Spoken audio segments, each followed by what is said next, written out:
Harper Via and HarperAudio present The Yield by Tara June Winch, performed by Tony Briggs. A note before we begin: don't forget to download the accompanying enhancement PDF from your audiobook provider, or go directly to www.harpercollins.com/audio/yield. It contains the dictionary of Albert Gondewindi. A note on this narration, from Tara June Winch. There are many new Wiradjuri speakers today. It is a language in motion. However, with the use of the Wiradjuri language and other first and third person narratives throughout the Yield, we invited an accomplished actor from another mob to narrate the story for the audio edition, Tony Briggs. This detail is in no way a disrespect to the Wiradjuri, but a compliment and a nod to you, the reader and listener, as you also may not have originated from the New South Wales outback. Having Tony read these words is intended as a gesture of welcome. Just as our narrator learned Wiradjuri words to read the Yield to you, you can learn it too, and also learn the magical languages of the original inhabitants where you live. In the absence of justice, what is sovereignty but organized robbery? Saint Augustine. 1. I was born on Ngurambang. Can you hear it? Ngu-ram-bang.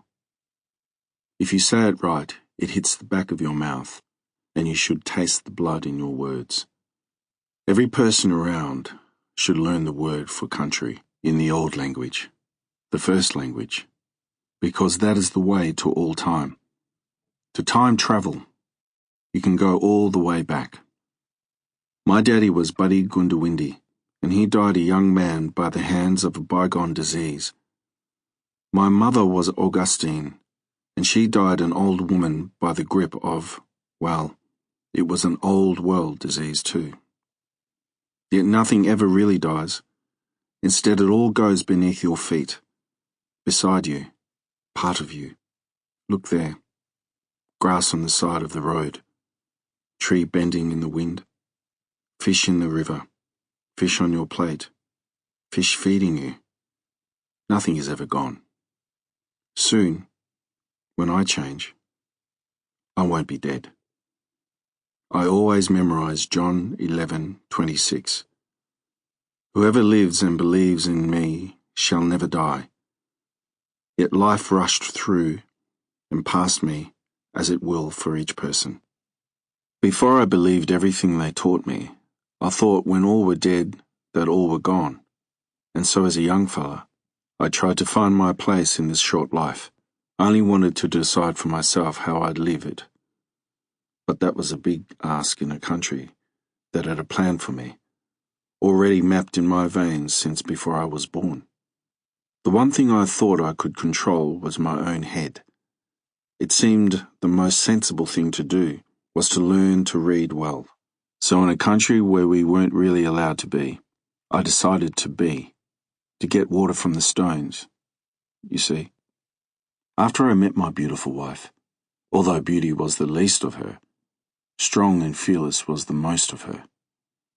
Well, she taught me lots of things. Big thing, best thing she taught me was to learn to write the words too. Taught me I wasn't just a second-rate man raised on white flour and Christianity. It was my wife, Elsie, who bought me the first dictionary. I think she knew she was planting a seed, germinating something inside me when she did that. What a companion the dictionary is. There are stories in that book that'll knock your boots off. To this day, it remains my prized possession, and I wouldn't trade it for all the tea in China. The dictionary from Elsie is why I'm writing it down. It was my introduction to the idea of recording, written just like the Reverend once wrote the births and baptisms at the mission. Like the station manager. Sample complete. Ready to continue?